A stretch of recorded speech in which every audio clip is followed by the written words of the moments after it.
Save the Semantics, episode 90. We're at number 90, folks. Jesus.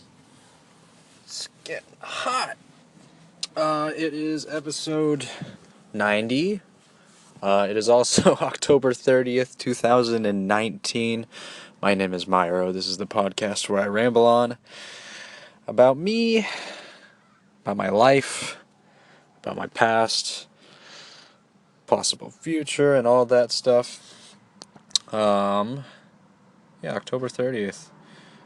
Halloween is just around the corner, and by around the corner, it's tomorrow. I haven't celebrated Halloween in terms of like wearing a costume and all that in probably about 4 years or so. I think it goes back to senior year of high school is when I last dressed up. So it's been a minute. It hasn't really been one of my favorite holidays per se, just because haven't really been in the mood in a sense, I mean, I guess like I just haven't put in the time, effort, thinking, like in terms of like what I'm gonna wear, what costume I'm gonna wear, just in like sort of the energy in terms of like where I'm going, like parties and that sort of thing, I just don't. It's not my scene, I guess, or maybe I just haven't tried recently. But yeah, and that's probably going to be the case. To be honest, I don't think I'm really going to do anything to celebrate. I got a midterm coming up the following day, so not a whole lot going to happen there. Probably be studying tomorrow for most of the day. And then along with some other things. So yeah, this week has been kind of, I guess this past week or so has been sort of a weird kind of week. Lots of ups and downs, just in terms of emotional and like the sort of stress and stuff like that. It's been an interesting week for sure. Today was a weird day for sure. I had sort of like, I think that one of the things that sort of made it just kind of funky is the whole power outage situation. PG&E just kind of fucking everyone over, in more ways than one, if there's the electrical fires, which they're actively trying to avoid, obviously, because they don't want to rack up more liabilities, but also the outage causing, a lot of issues with medical patients who can't get their medicinal needs, or they're not hooked up to like a machine that keeps their heart going or whatever. Those are a lot of issues that are caused by these outages, and I think I talked about it last time. I'm writing a paper on sort of like what how PG&E should go about things, or how like the state of California should go about things, how PG&E should decentralize, how the state should kind of actively promote other energy sources, not just solar, I should make note of that. I think solar power isn't the most like effective in the long term, and it doesn't really hold the most amount of power. It doesn't really spread to enough people in a sense, right? I mean, there's like nuclear power, that kind of thing. So I think the state should actively try to find these alternatives instead of relying on this giant monopoly of PG&E. So yeah, that's what's been going on. I think just like the power outages have sort of just put like it's been a sort of a weird kind of funk. I don't know what else to call it. To sort of my weekly schedule, I was expecting classes Monday. I didn't have classes. Today I was expecting classes. One of my classes was just sort of, I didn't have classes. It was just more of like sort of like a preparation for presentation kind of thing. So I didn't even really have class for one of them. And then I completely just missed one class. Like, I don't know how the fuck it happened. Like, I'm usually really good at like setting like a schedule and stuff, but I think that just threw me off. Like I usually have my final class of the day is usually at 1:20, But for some reason I thought it was at 2:20, so I like walked into the class and like it was dark. People were leaving and I'm like, what the fuck is going on? And I went in, I asked the professor, was class canceled? And she's like, no, it just ended. I'm like, oh, I'm a fucking idiot. It's like, oh, what the fuck just happened? Like, it's just such a total brain fart of a situation that just happened, you know. So it's just been like that, just sort of topped it all off, you know, to all the weirdness, I guess. So I was just like kind of wandering around. I'm like, what the fuck am I gonna do now? So it's like, oh yeah, I got a midterm, so I decided to study for that. Yeah, it's been a weird week. It's been a weird day. Um, what have I been doing?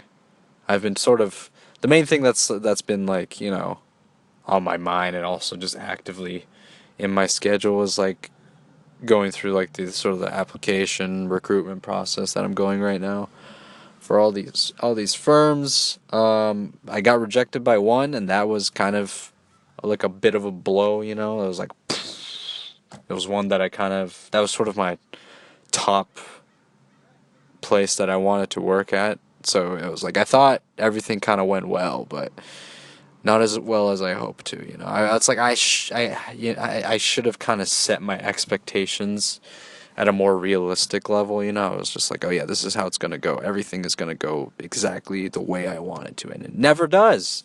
And I always fall for that every time. I always have this like thing where like I want damn, just let me talk. No, it's a mistake of me to record in a parking lot, you know, but everyone's just kind of talking loudly. We got these construction workers in front of me. I think they're building up a new building in town, so that's kind of interesting. Anyways, I was what the fuck was I talking about? I'm gonna pause for a minute, and then I'm just gonna let these guys kind of talk out whatever they got going on. All right, what the fuck was I talking about? What was I talking about? I was talking about application process, recruitment process, all that stuff. All right, that's right. I was talking about setting my expectations at a realistic level. That's like I feel like that's sort of like the biggest detriment that I have just in general, you know? I've mentioned that. I've talked about this in the last episode.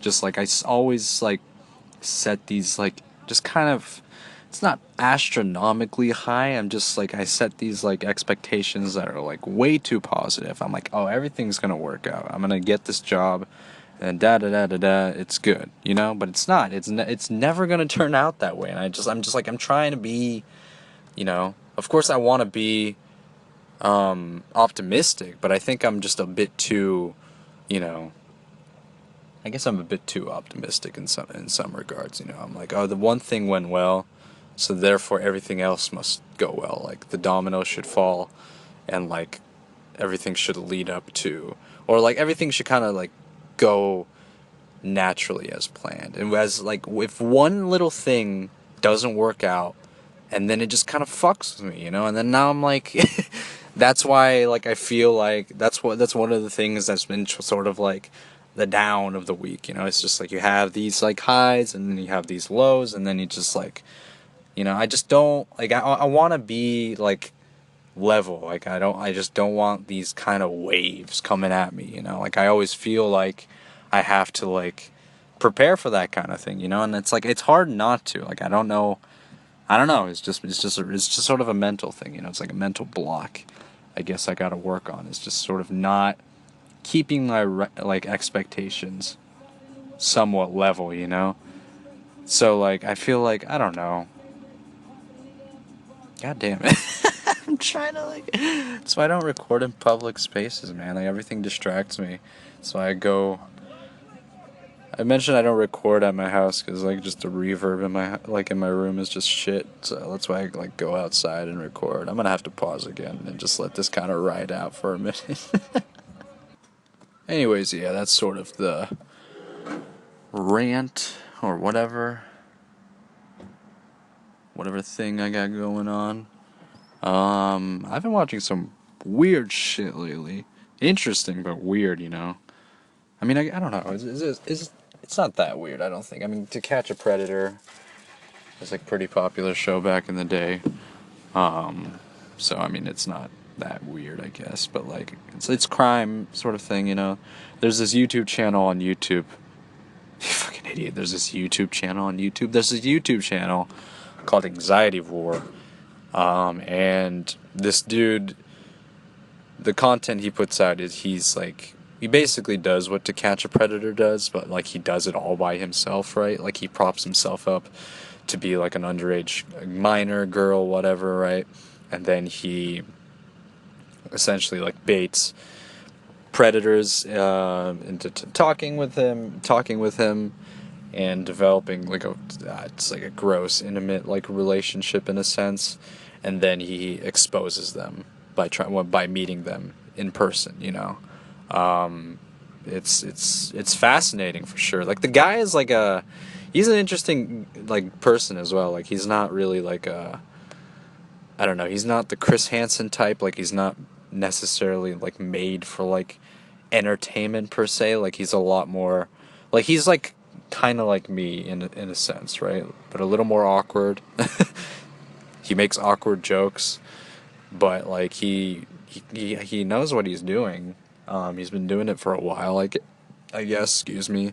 And the content's pretty interesting for sure. Just I think the way he sort of like props himself and like creates this sort of persona of like of an underage of a minor, and how it's just oh god. It's just like I don't know how he can sort of withstand like talking to these guys. Just like the conversations that he makes note of is just like so oh god, it makes me squeamish, you know? Like I'm just like ah god, I'm just like cringing. It's incredibly uncomfortable like how much detail they go into like their sexual desires for like a young girl. It's just like god, just oh god. Even me saying that just oh god. It's not great. It's not great, but the you know, it's interesting. It's interesting for sure. Like the predators are all, you know, predators for sure. They're not good people. Some of them, you know, appear to be normal, but they're not. That's like the thing that like trips me up the most, man. It's like you have these like individuals who seemingly kind of fit into like societal norms, right? Like one of the guys was like a construction worker, manager or something like that. And like he's, you know, he managed people, he talked to people, but like there's just things that you don't know about him because like he just, you know, he's able to conceal that type of information. Like it's just I don't. It's crazy to think of, you know.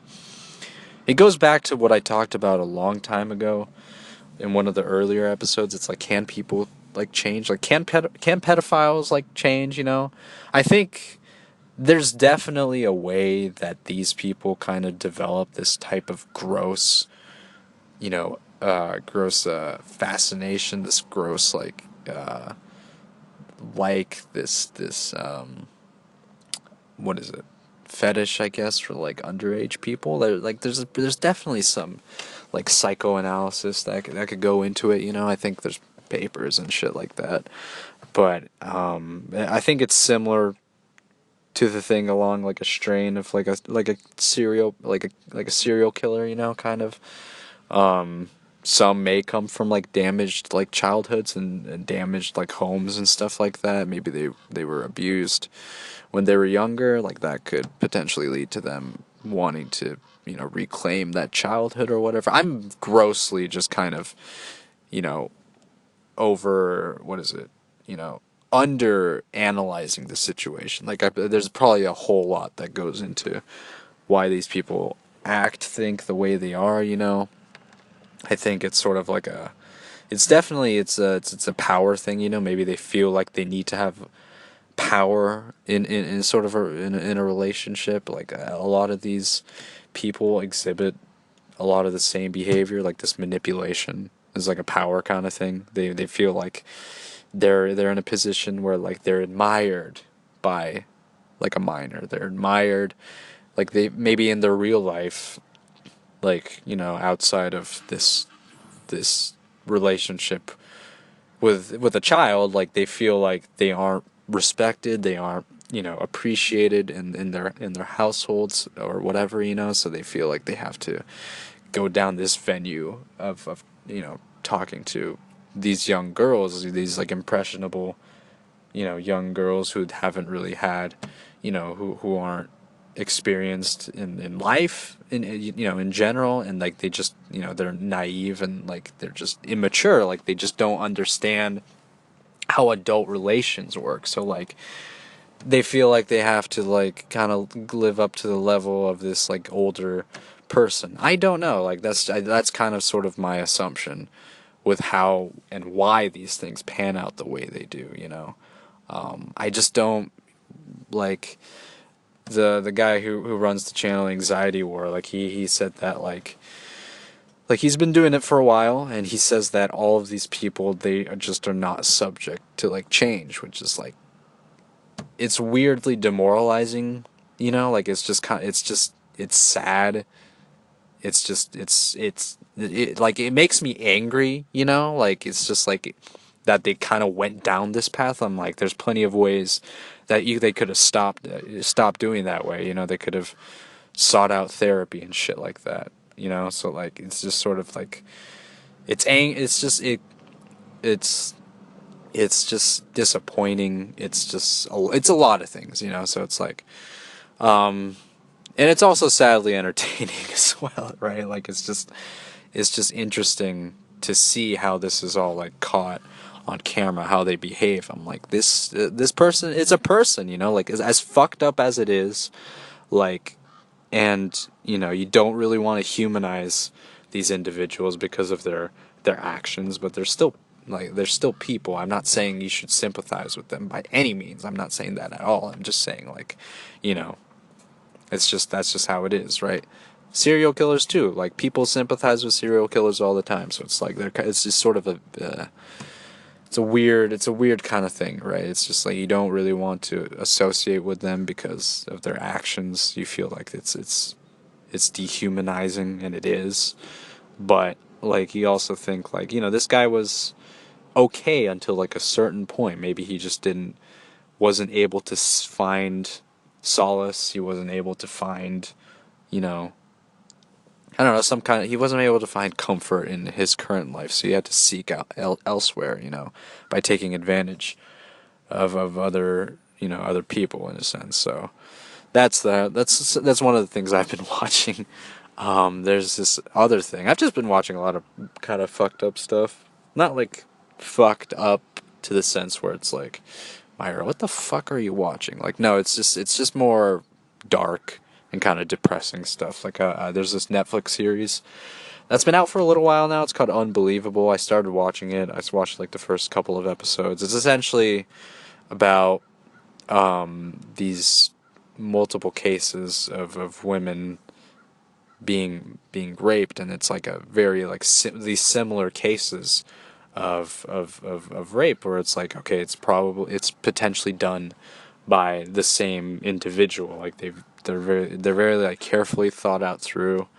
And yeah, like the first episode, like Jesus Christ, dude, I was struggling to get through that. Like it was rough. Like anytime sexual assault or rape is like, you know, sort of like the main case of like a storyline, especially like CSI. Well, is it CSI? No, it's Law and Order, SVU. Like those, it's just like it's just uncomfortable. You know, maybe I'm just not used to watching that kind of thing. So like the first episode was, you know, it was detailing like the first attack, it was on like a 16-year-old girl, and these are real cases too. It was like based on real life, based on true events, and like it's just sort of it's just the way it was filmed, like the stories she was having, just the fact that she had to like retell the event like over and over, and the fact like she had to like, you know, I'm fairly certain that it happened. Like I don't, you can't just, I don't think you can just experience trauma like that, you know? Like it's just, essentially like they kept asking her the same fucking question over and like what happened to this, and then she started like, her story didn't match like the first time that she told it, like it's like, no shit, it's not gonna fucking match. Like she was like, the first time she's told it, like she was under stress. She fucking, this shit just happened. Like what the fuck? Like what do you mean? Like she's not gonna remember all the details. Like fucking hell. Like she's trying to like repress that memory, and immediately it's just like what happened. Like I get it. Like that's how things. That's just sort of how the procedure works and stuff like that. But like I don't know. Like they did a good job of making me incredibly frustrated and pissed off at the cops for like fucking that whole thing up. It's like the thing that really pissed me off was like one of the cops was like, like he was telling the girl, it's like, you are wasting our time and our energy, and it's like, well, I mean, how about you do a little bit more fucking research, or how about you give this girl some form of support, like fucking give her to a counselor, give her to like a licensed psychotherapist, like instead of just you as a cop. Like I don't think you as a cop have the credentials to ask, questions that are deeply ingrained with your like psyche, like I don't the cops are not like those type of people. Like I feel like maybe like I get, like that's just the film. It's just the filmmaking. Like they did a good job of like making me frustrated at the situation. Like, what the fuck is this bullshit, So we'll see how it unfolds. I haven't really gone through the whole thing yet. Obviously, I've only watched the first two episodes.